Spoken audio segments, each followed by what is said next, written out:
the afterlife 3,300 years ago. Originating from Cyprus, Lebanon, and Syria, they leave a testimony of the trading activity under the ancient Egyptian king's reign in 1300 BC. Archaeologists marvel at the complete collection of late Bronze Age funerary customs lying before them. It feels like coming out of an Indiana Jones movie, just going into the ground and everything is just laying there as it was initially. And the fact that these people were buried along with weapons, including entire arrows, shows that these people may have been warriors. The man-made square cave was uncovered when a mechanical digger at Israel's Palmahim National Park hit its roof before authorities descended inside by ladder. The entire land of Canaan, Israel and Gaza today, was ruled by the Egyptians under Ramesses II, with international trade between Egypt and Canaan and Syria and Cyprus and Greece. The cave has been resealed and is under guard until further plan of excavation. Yeah, beautiful discoveries there. Not all, though, because an ornate Byzantine floor mosaic showing a variety of colourful birds and other animals has been discovered in Gaza. This discovered as a Palestinian farmer tried to plant new trees on his land. Salman al-Nabahin unearthed that relic, thought to be between 1,300 and 1,500 years old, while working in his olive orchard in his refugee camp about a kilometre from the border with Israel. Some incredible finds then over the last few days. Beautiful to see.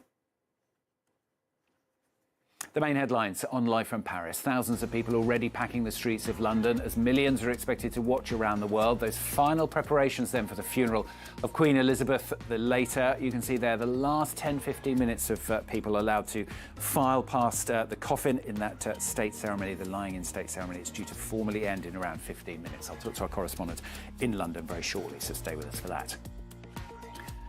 500 heads of states and dignitaries are attending the funeral, including the US President Joe Biden and the French President Emmanuel Macron as well. In all, 2,000 people expected inside Westminster Abbey. And the US President Joe Biden says US forces will defend Taiwan in the event of any Chinese invasion. It's the most explicit statement so far on the issue from Biden, sure to anger Beijing. Time for the business news now on the programme. Asian shares have been falling after another week last week of rather sizable losses on Wall Street. Investors are bracing there for another interest rate hike by the US Federal Reserve. As you can see, drops across the board, biggest one of over 1% on the Kospi and Seoul. Nikkei is closed in Tokyo today. Well, a short while ago, we spoke to Han Tan, he's chief market analyst at Xinity Group, and we asked if more rate hikes are just inevitable. Hikes are indeed coming again.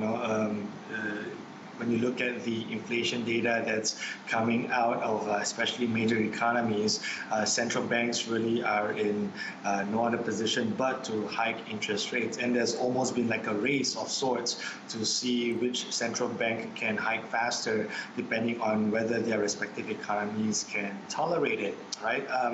And I think among major economies, the Fed is clearly winning that so-called race, hence the surge in US dollar, and that's why we're seeing downward pressures on the rest of the currencies complex.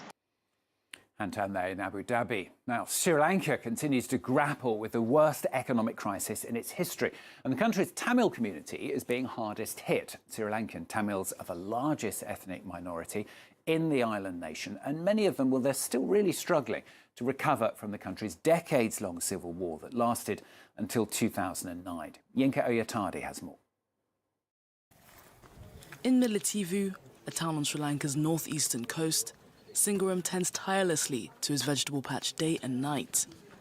He was injured by a shell attack during Sri Lanka's bloody 26-year-long civil war. 13 years on, and the effects of the conflict are being compounded by the current economic turmoil, the worst the country has seen since independence. I have more difficulties than a daily wage laborer. Some of them manage to do 1 or 2 days of work, but I don't have that opportunity, do I? Nobody will hire me. Singaram is one of many Tamils who are struggling to recover from the civil war. Militivu is almost entirely populated by Tamils, the largest ethnic minority in the island nation.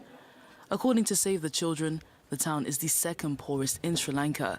Over half of households live below the poverty line, and more than 20% of the population say they've lost their income due to the current economic crisis. With skyrocketing inflation and severe shortages of food, fuel and medicine in the country, many in the town are struggling to get access to basic necessities.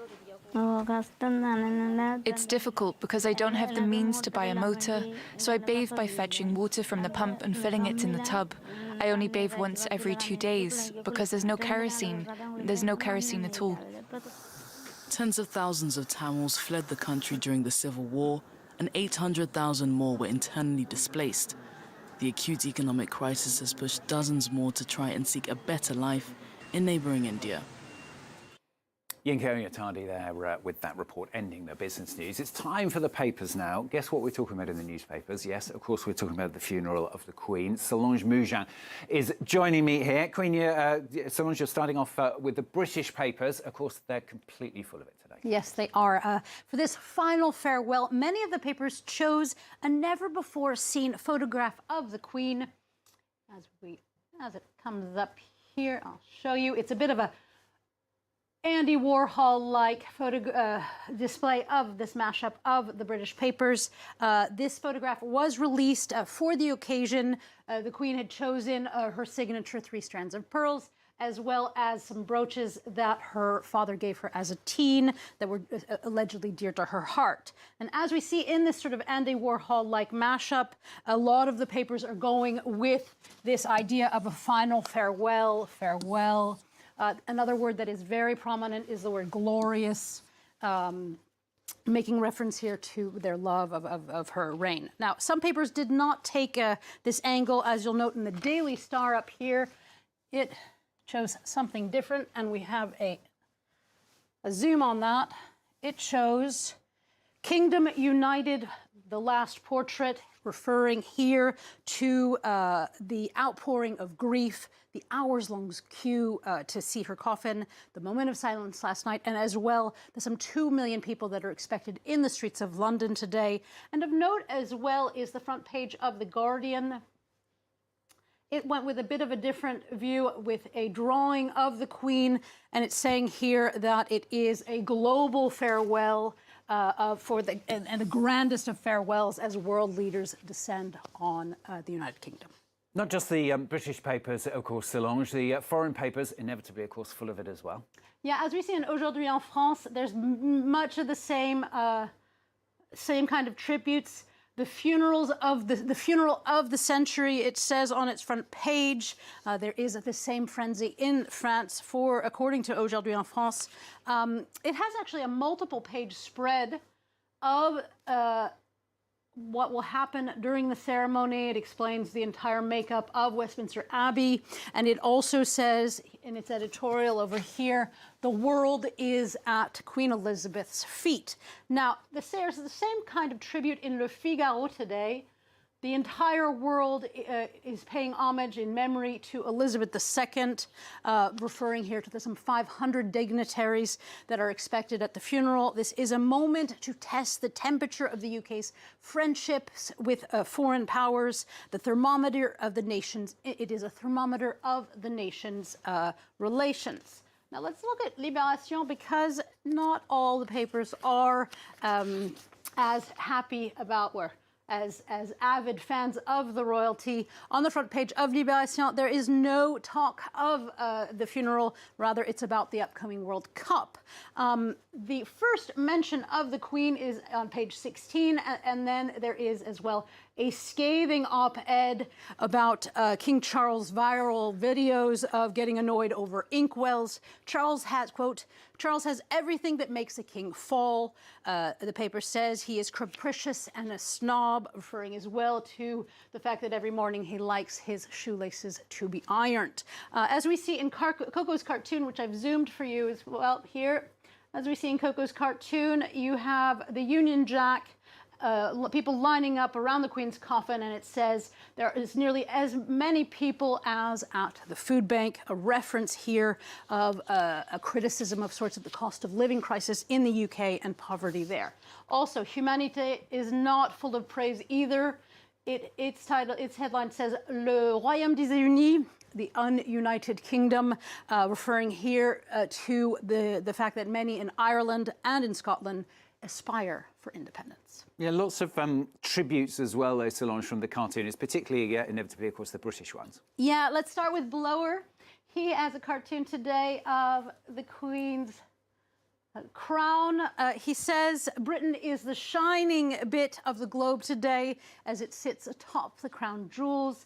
A nice homage there by Blower.